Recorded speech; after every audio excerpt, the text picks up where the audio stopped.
Nos anos 80, juntamente com o sucesso do Nintendinho, existia uma linha de consoles chamado Game & Watch, que a Nintendo produziu dos anos 80 até os anos 90, que eram basicamente consoles simples e portáteis que lembravam aqueles consoles de Tetris da feirinha, com um jogo único, que nem os de Tetris da feirinha, com uma imagem feia, que nem os de Tetris da feirinha, e que se baseavam em pontos que nem os de Tetris da feirinha, como vocês estão vendo aí na imagem. Enfim, esses consoles eles surgiram com uma ideia única de um videogame que servisse de relógio também, como se os videogames pudessem ser carregados pra todo lugar e pudessem checar as horas juntamente, como um relógio. Enfim, isso deu certo, deu dinheiro, e com o avanço da tecnologia, o mesmo cara que teve a ideia desse console Game & Watch, o Gunpei Yokoi, eu não sei como é que se fala o nome dele, foi quem fez também o Game Boy.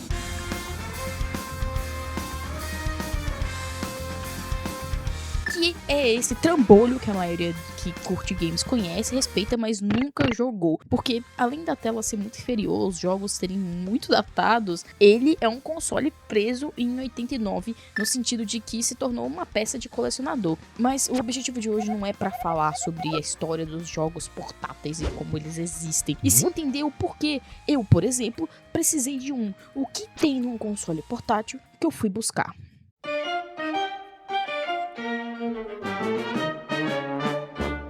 Como eu disse, o problema é, eu não tenho tempo pra poder ficar em casa jogando videojogos.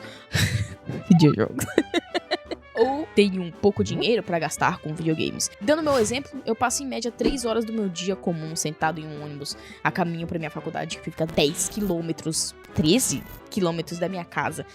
Em que momento eu vou utilizar pra jogar qualquer coisa? Se eu, além de estar cansado, acabo tendo muito mais facilidade, como qualquer pessoa, pra abrir o celular, simplesmente clicar no YouTube ou TikTok da vida, derretendo o meu cérebro com TikTok, ou passando horas infinitas procurando um vídeo que eu gosto no YouTube. Quando eu finalmente acho o que eu gosto, eu deixo pra assistir mais tarde. Acontece que por conta do canal, eu meio que preciso jogar alguma coisa. Eu fiz isso pro meu último vídeo de Final Fantasy e é necessário. Preciso jogar jogos pra poder falar sobre eles no meu canal. Eu fiz isso pra todos os vídeos do meu canal. A problemática é que se eu uso os meus finais de semana pra de fato filmar e editar os meus vídeos, ou até mesmo pra descansar minha mente dormindo, depois de uma semana cheia de trabalho e faculdade e estudo, eu demoro um mês produzindo um mísero vídeo de 10 a 15 minutos. E então, como é que eu posso resolver esse problema?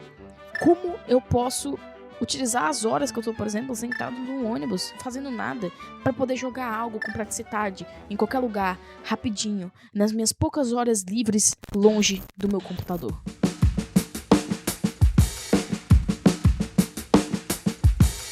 Então a resposta é consoles portáteis.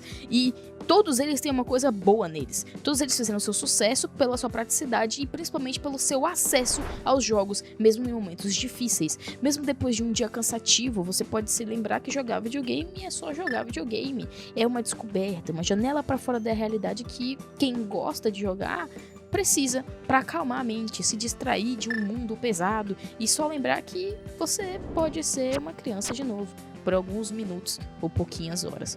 Mas essa criança também vai ter que esperar até que o adulto fora dela consiga dinheiro para poder investir em ter consoles portáteis, porque se você pensa em consoles portáteis como Game Boy, PSP, Nintendo DS, sei lá, os loucos que gostam do Game Gear, você precisa apelar pro mercado de usados.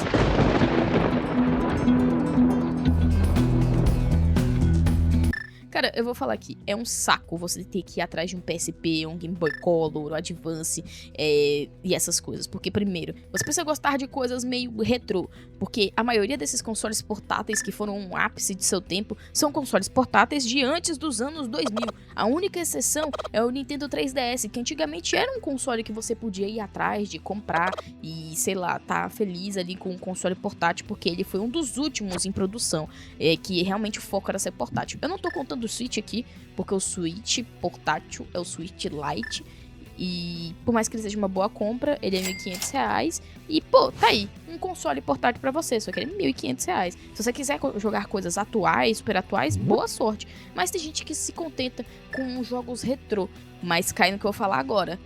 Pra todos eles, você tem que ir atrás de um usado, que esteja em uma boa condição, que esteja com a maioria dos acessórios pra você não precisar gastar dinheiro a mais em carregador ou, sei lá, stylus pros Nintendos DS. E ter dinheiro pra poder bancar os jogos. A problemática desses consoles originais é só que se você estiver disposto a pegar e...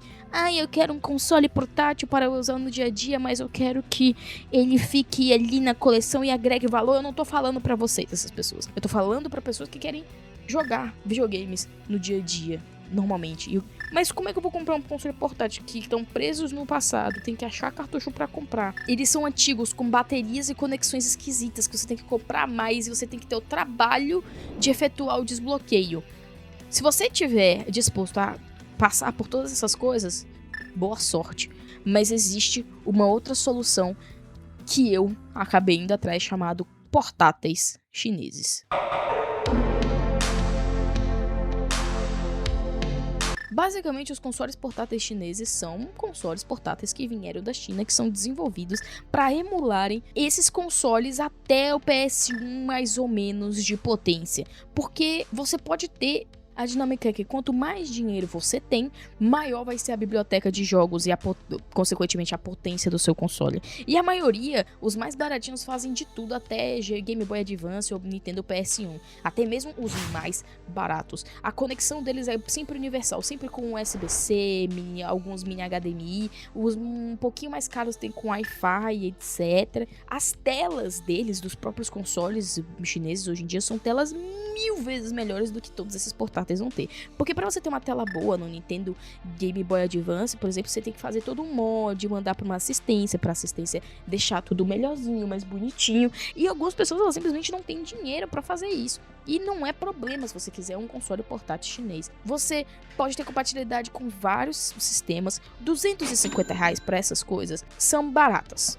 Resumidamente, se você for bem barato, na verdade, se você for por ali, você acha, porque se você for em mente que $50 é barato, beleza, e no caso dos R$250, você vê que Nintendo DSi, que é um dos mais baratinhos hoje em dia, são R$400, um PSP também R$400, R$500. Então, com esse mesmo tipo de preço, pra você que só quer pegar e jogar, é bom você comprar outro console que roda até PS1, inclusive até o seu PSP, gastar esses mesmos R$400, como por exemplo um Ambernic. Se você for atrás das próprias ROMs, eles vão vir com ROMs de todos esses sistemas e você, totalmente legalmente, pode ir atrás das outras ROMs e conseguir colocar no seu console de maneira totalmente legal. De qualquer maneira, você pode jogar algo com um negócio que é realmente novo, não é só um negócio refeito, com a carcaça trocada e as coisas assim. Não, é um negócio novo que vai poder rodar as coisas que você quer. Porque eles trazem pra gente uma praticidade, como eu disse, um acesso que é algo que você não teria se você não tivesse ele. E eu tô dizendo pra você gastar o seu dinheiro em consoles portáteis? Não.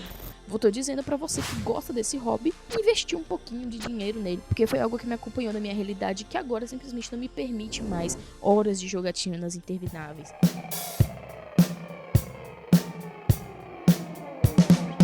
Recomendações para você que quer um console portátil chinês interessante. Primeira recomendação, que eu não gosto muito, mas a maioria das pessoas gostam muito, que é o mais vendido, coisa todo mundo sabe, o R36S. Ele tem uma potência muito bacana, uma tela ótima, uma construção cool e botões ruins, mais ou menos assim, são botões... Eles são ruins, gente, desculpa, eles são ruins. Ele vem com um cartão... Esses consoles, eles funcionam via cartão de memória, e o sistema dentro do cartão de memória é ruim. O cartão de memória que vem com a R36S. Então você vai ter que gastar um pouco a mais para poder pegar e colocar no R36S. Mas se você não tiver problema para poder fazer isso, fique à vontade. Os botões digitais deles são péssimos e basicamente o negócio desses consoles, eles tentam imitar ali o que seria o formato de alguns Game Boys. Alguns imitam Game Boys, alguns imitam Game Boys Advance, alguns imitam PSPs. Cada um tem o seu foquinho. Principalmente quando se fala de retrô, geralmente eles vão imitar mais consoles retrô. Quando se fala de consoles mais avançados, eles vão imitar mais os avançados. Segunda recomendação, que foi o que eu acabei indo atrás, Battle XP G350. Pense num negócio bom, uma construção bacana, botões legais, que basicamente vem de... A construção toda dele vem de um tipo de empresa muito famosa nesse negócio de consoles chineses chamada Ambernic, que tem uma construção ótima e faz vários clones, e que inclusive a maioria deles, principalmente da DXX, são uma recomendação de pessoas que têm esses consoles, né? Mas isso é pra você que quer gastar R$400 pra mais nesses consoles. Mas como eu tô falando, consoles portáteis baratos, essas são as opções que eu acho mais legais para as pessoas pessoas que querem gastar pouco e jogar bastante. Porque eles têm a mesma potência. É só realmente coisa de qualidade de construção e o quanto que eles vão durar. E é por causa deles que eu tô conseguindo fazer vídeos e planejar vídeos futuros. Isso me deixa bem contente e realmente me quebra um galho do caramba. E talvez no futuro eu consiga ter essas horas de jogatina intermináveis de novo, mas por enquanto eu só vou ter que caçar pokémons e fazer os meus vídeos e continuar sendo criança por causa deles, mesmo que seja num ônibus. E é isso, se você gostou, muito obrigado. Yay! Se eu conseguir alguns links pra poder colocar aqui, pra poder recomendar, eu vou colocar, senão é isso aí.